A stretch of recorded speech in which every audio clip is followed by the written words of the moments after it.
News Haryana में आपका स्वागत है। आम आदमी पार्टी पूरी भरसक कोशिश कर रही है कि किस तरह से दिल्ली चुनाव में जीता जाए। चौथा चुनाव होगा, चौथी जीत होगी दिल्ली में अगर वो जीतेंगे। और उन्होंने 7 डिमांड्स रेज की हैं बजट 2025 में, और उन्होंने कहा कि मिडिल क्लास को इसमें ज़रूर फ़ायदा होना चाहिए। और उन्होंने गुजारिश की है सेंट्रल सरकार से, केंद्र से, कि मिडिल क्लास को जितना ज़्यादा से ज़्यादा उसके फ़ायदा होना चाहिए।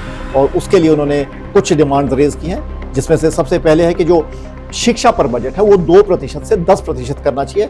दूसरा उन्होंने कहा कि जो फीस है प्राइवेट स्कूल की उस पर कैपिंग करनी चाहिए। उसमें काफ़ी धांधली होती है, पैसा खाया जाता है, और उस पर कैपिंग होनी चाहिए ताकि जो मिडिल दर्जे के लोग हैं, मिडिल क्लास के लोग हैं, उन्हें इससे फ़ायदा हो, उनकी जेब से ज़्यादा पैसा ना जाए। साथ ही में उन्होंने कहा है कि जो हेल्थ है, हेल्थ पे भी जो बजट है वो 10% तक इंक्रीज होना चाहिए। और जो टैक्सेस है, टैक्स लिमिट जो है 7 लाख से 10 लाख तक हो जानी चाहिए। इससे भी जो मिडिल क्लास है उसको फायदा होगा। जो पांचवी बात है, उन्होंने कहा कि गुड्स एंड सर्विसेज टैक्स जो है उसको एसेंशियल कमोडिटीज के ऊपर से उसको रिमूव कर देना चाहिए। Goods and services tax essential commodities पे नहीं होने चाहिए। ये केजरीवाल के कुछ दावे थे कि केंद्र सरकार को उन्होंने आड़े हाथों लिया और कहा कि जो कुछ मिडिल क्लास से संबंधित चीज़ें हैं, जैसे एजुकेशन है, हेल्थ है, जीएसटी है, ये सारी चीज़ें, इस पे केंद्र सरकार को सोचना चाहिए। दिल्ली के चुनाव की गर्मी लगातार बढ़ रही है। वाद विवाद, आरोप प्रत्यारोप लग रहे हैं। भाजपा केजरीवाल पे लगा रही है, चाहे यमुना का मामला हो, चाहे कोई लिकर पॉलिसी स्कैम का मामला हो। आम आदमी पार्टी भाजपा को आड़े हाथों ले रही है कि उन्होंने जब म्यूनिसिपल कॉर्पोरेशन में थे तो कुछ नहीं किया, और अब केजरीवाल ने कहा है कि केंद्र सरकार 2025 का जो बजट है वो ऐसा लाए जो मिडिल क्लास को जिससे बड़ा भारी फायदा हो। धन्यवाद। न्यूज़ हरियाणा में आपका स्वागत है। आम आदमी पार्टी पूरी भरसक कोशिश कर रही है कि किस तरह से दिल्ली चुनाव में जीता जाए। चौथा चुनाव होगा, चौथी जीत होगी दिल्ली में अगर वो जीतेंगे। और उन्होंने 7 डिमांड्स रेज की हैं बजट 2025 में, और उन्होंने कहा कि मिडिल क्लास को इसमें ज़रूर फ़ायदा होना चाहिए। और उन्होंने गुजारिश की है सेंट्रल सरकार से, केंद्र से, कि मिडिल क्लास को जितना ज़्यादा से ज़्यादा उसके फ़ायदा होना चाहिए।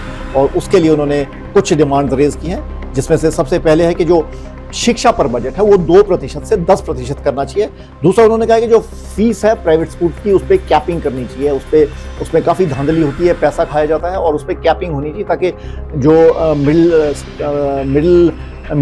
मिडिल दर्जे के लोग हैं, मिडिल क्लास के लोग हैं, उन्हें इससे फ़ायदा हो, उनकी जेब से ज़्यादा पैसा ना जाए। साथ ही में उन्होंने कहा है कि जो हेल्थ है, हेल्थ पे भी जो बजट है वो 10% तक इंक्रीज होना चाहिए। और जो टैक्सेस है, टैक्स लिमिट जो है 7 लाख से 10 लाख तक हो जानी चाहिए। इससे भी जो मिडिल क्लास है उसको फायदा होगा। जो पांचवी बात है, उन्होंने कहा कि गुड्स एंड सर्विसेज टैक्स जो है उसको एसेंशियल कमोडिटीज के ऊपर से उसको रिमूव कर देना चाहिए। Goods and services tax essential commodities पे नहीं होने चाहिए।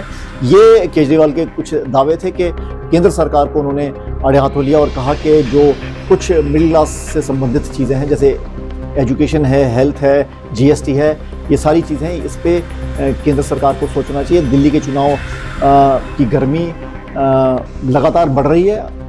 वाद विवाद, आरोप प्रत्यारोप लग रहे हैं। भाजपा केजरीवाल पे लगा रही है, चाहे यमुना का मामला हो, चाहे कोई लिकर पॉलिसी स्कैम का मामला हो।